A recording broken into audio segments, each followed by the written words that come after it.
Dying of the Sun. New version by Simon. His camera. Parliament, Westminster. Simon. His camera. Flickr. Some rights reserved. Even if Bernie Sanders in 2016 and Jeremy Corbyn in 2017 did not win the respective elections, they showed that democratic socialism is back as an electorally viable proposition. The financial crisis of 2008 revealed the shortcomings of neoliberal capitalism, and millions of voters have responded to austerity, inequality and insecurity by looking for alternatives. To date, the Sanders and Corbyn programs have focused on economic redistribution and the expansion of public provision, rather than on political reform. This is understandable. But if democratic socialism is to offer a viable alternative to neoliberalism, it needs to concentrate as much on democratic institutions as on socialist policies. The capture of these institutions by corporate and financial interests, the distortion of democratic processes by big money, and the corruption, venality and arrogance of the political class, have done much to create the current malaise. This tendency to favor economic over political reform has deep roots.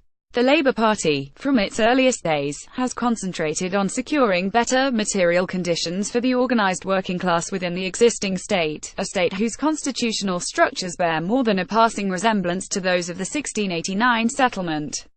Labour politicians wanted to focus on bread-and-butter issues.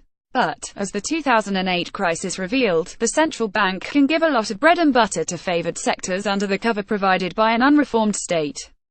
This lack of interest in the potential of constitutions to underpin or frustrate economic objectives was a part of a wider British, or more precisely, English torpor.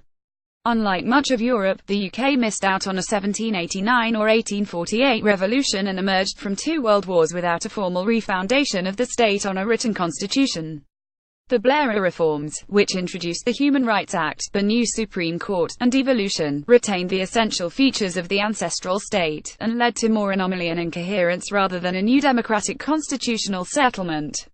With the notable exception of a few individuals, such as the Graham Allen MP, chair of the Political and Constitutional Reform Committee in the 2010-2015 Parliament, Labour has generally ceded constitutional matters to the Liberal Democrats and the Scottish National Party. The latter, in particular, has developed a sophisticated critique of British institutions, culminating in radical in UK terms proposals for popular sovereignty and a written constitution with a judicially enforceable Bill of Rights. Labour's quietism on constitutional matters is becoming increasingly untenable. A dangerous distance now separates the inhabitants of Westminster and most of the people they rule. The UK's unwritten system of government, which was once for many a source of pride, has become a source of confusion and embarrassment. It is not just that the rules can be changed or even ignored by any government with a bare parliamentary majority, but that the adequacy and appropriateness of those rules, even, at times, the continued applicability, has come into question. Theresa May's proposals to repeal the Human Rights Act and the Miller judgment's interpretation of the Sewell Convention, which in normal circumstances prohibits the UK Parliament from legislating on devolved matters, show the fragility and inadequacy of an unwritten constitution. Opportunistic manipulation of the Fixer-Term Parliament Act only adds to the sense of a system of government in disarray. Neoliberalism was a profoundly anti-democratic ideology, an ideology which sought to replace citizens' voices with consumer choices, and to contract the sphere of democratic decision-making in such a way as to leave private economic interests unconstrained. The institutions of the British state were not neutral in that process. There was a natural alignment between a closed, minimal, majoritarian, centralized version of democracy in the state, and an oligarchic dispensation in the economy and in society. The one enabled and reinforced the other.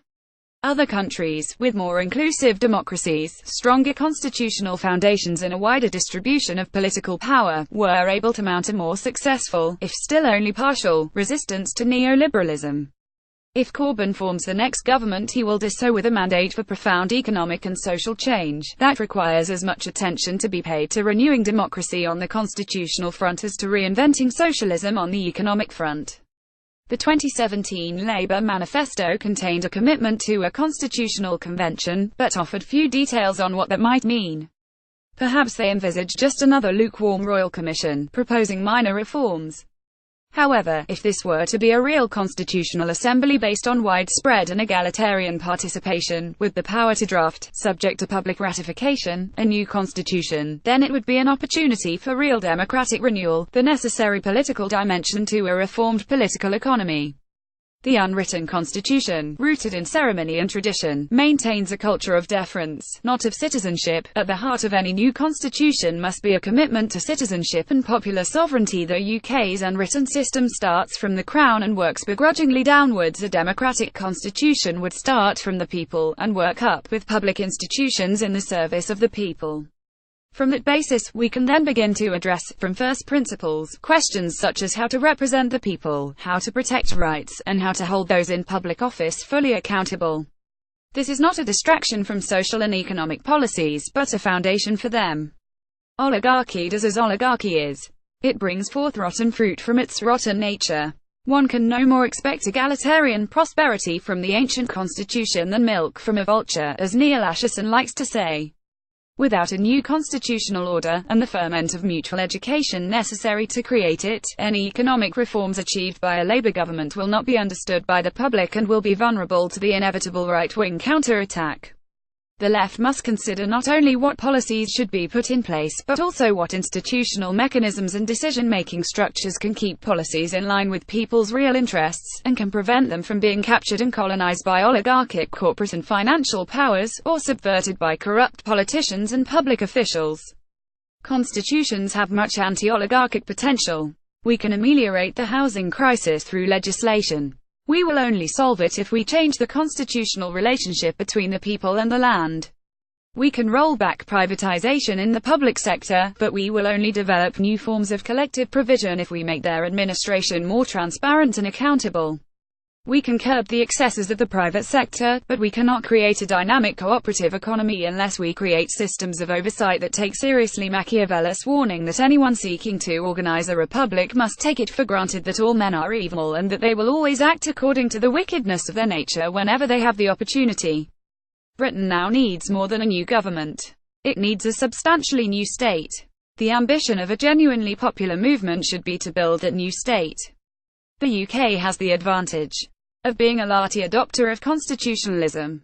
Democratic nations have learned a lot about constitutionalism in the last 250 years.